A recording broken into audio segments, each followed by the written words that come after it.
Well, guys, we just filmed a really great episode with our buddy Pete.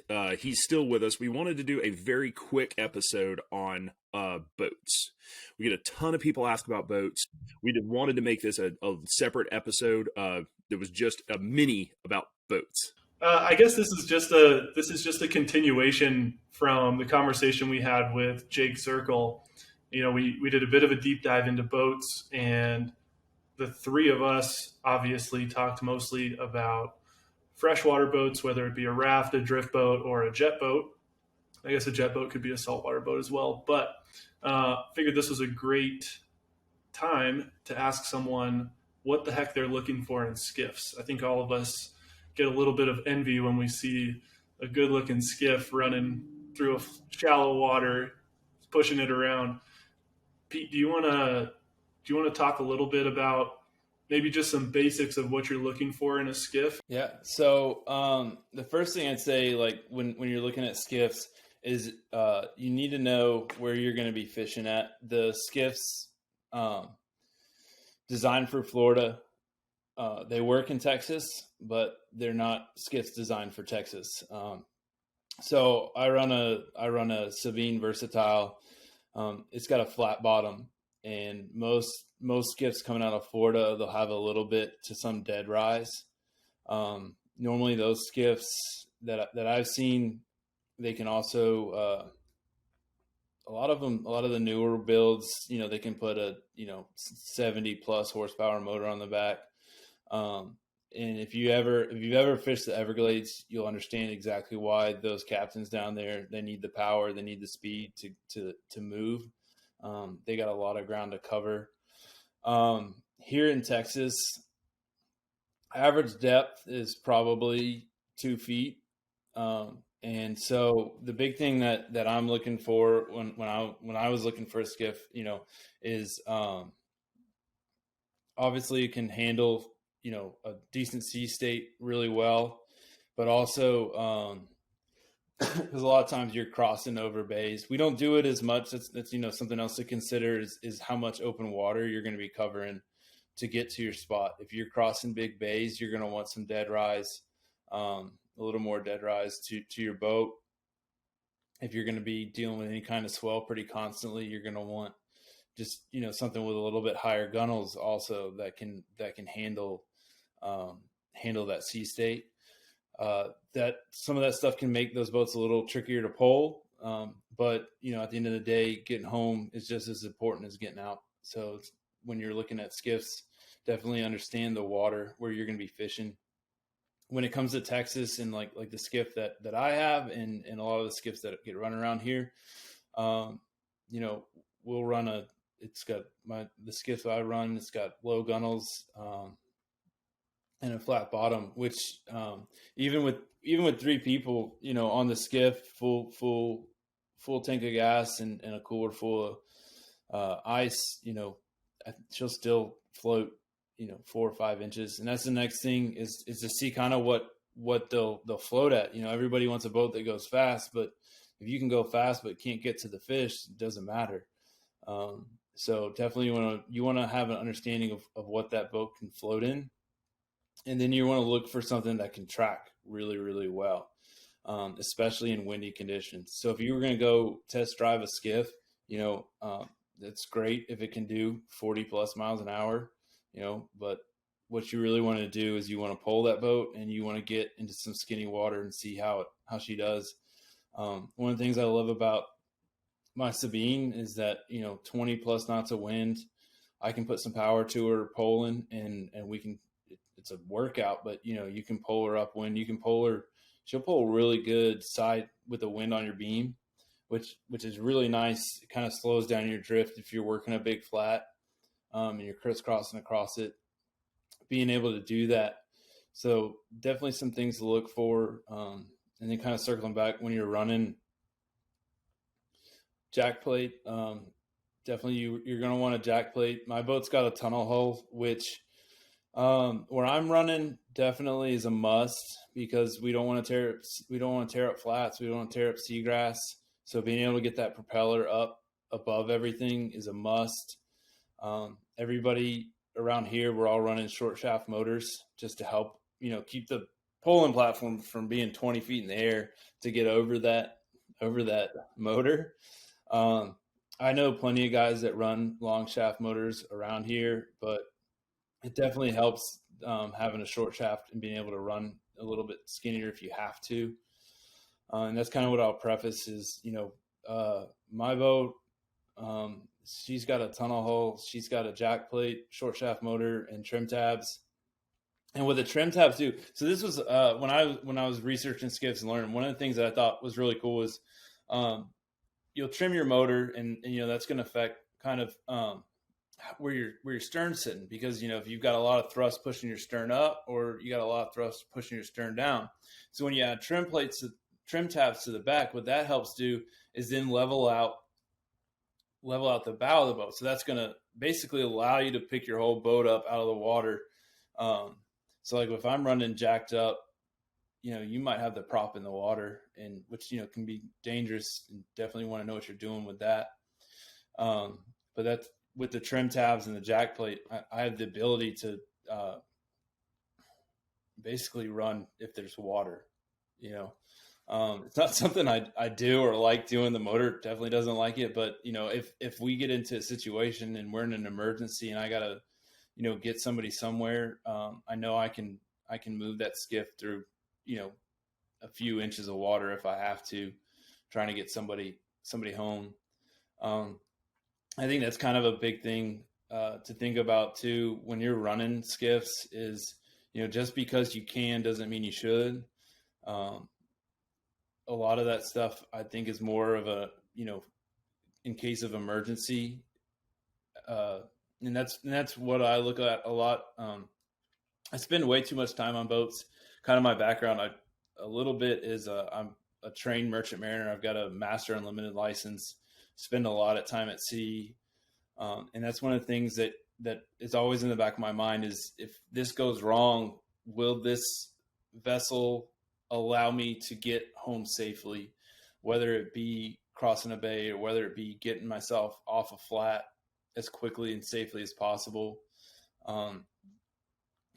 If you get a thunderstorm that rolls up on you and you got to get out of there, you got to get out of there. It's, safety obviously comes first, but it should be followed closely by, taking care of the environment that you are fishing. But I don't know, I kind of rambled there. But yeah, skiff wise, definitely, one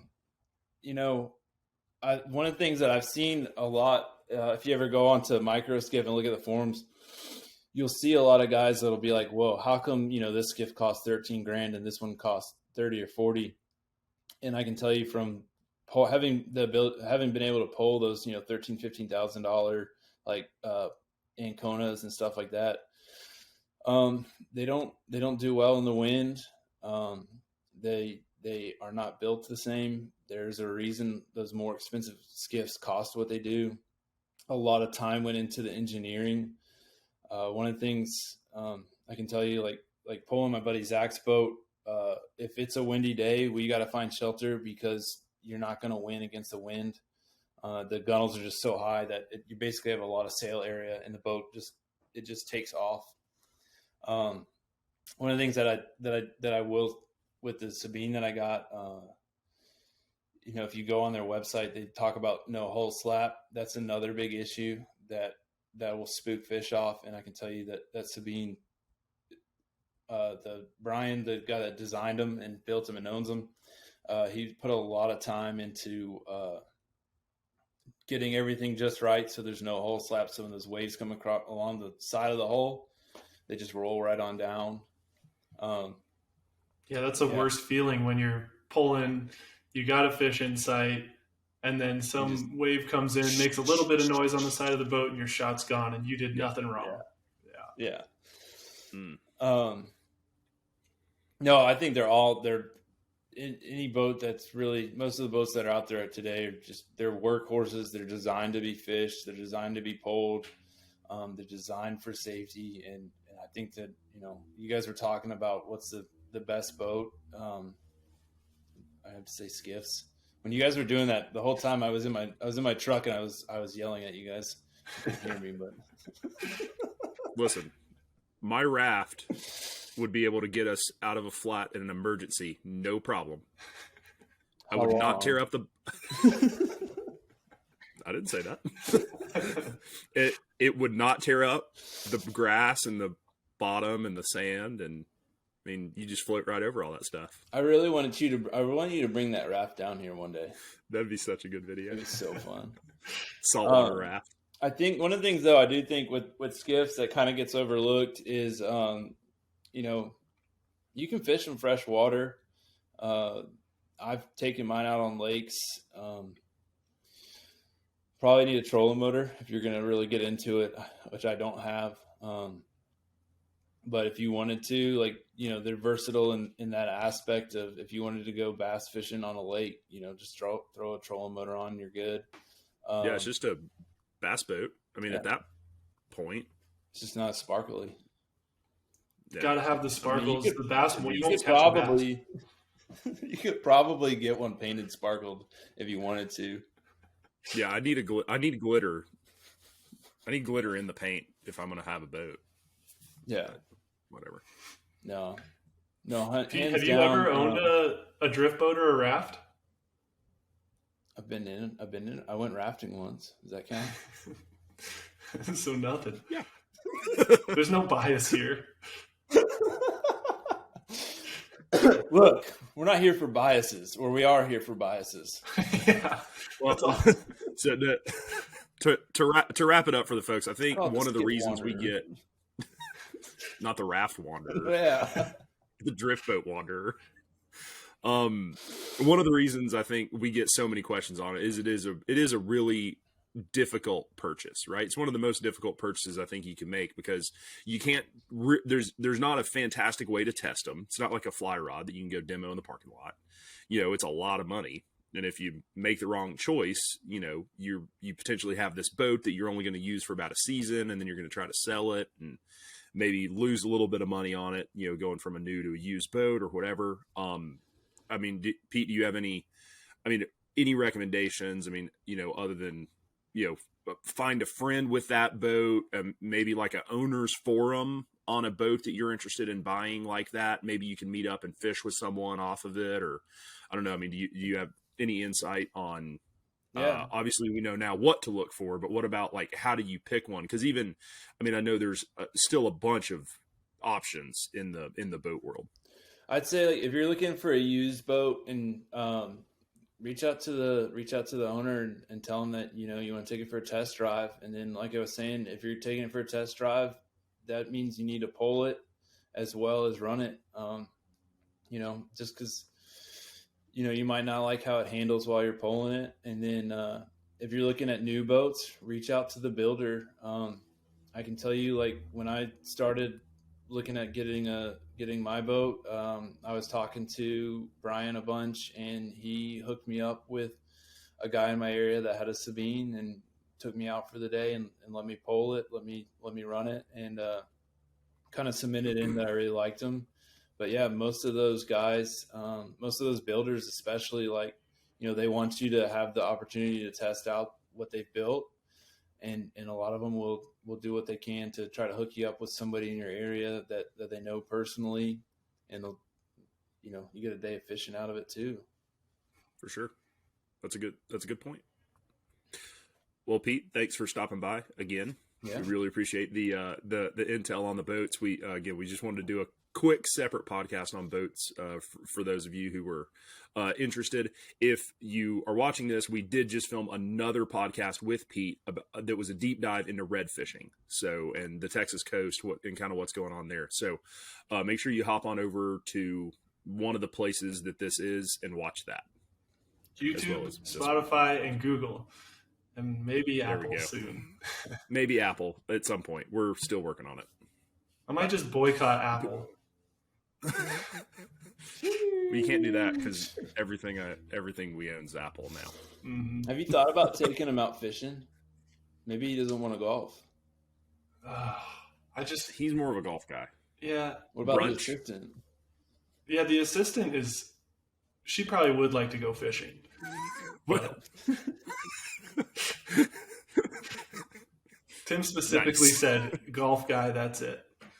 So, yeah, he strikes me as a golf guy. I don't know if you want to be on Apple then. See, I'm saying we could always boycott it. We could boycott Apple. Nah, let's just next time y'all's tea time comes up, just ask them about it again. We'll figure it out. Yep. Right on. All right, guys, we appreciate y'all watching and signing on. Thanks so much for any. Make sure you go watch Pete on YouTube. His stuff's going to be linked below, and we'll see you guys later.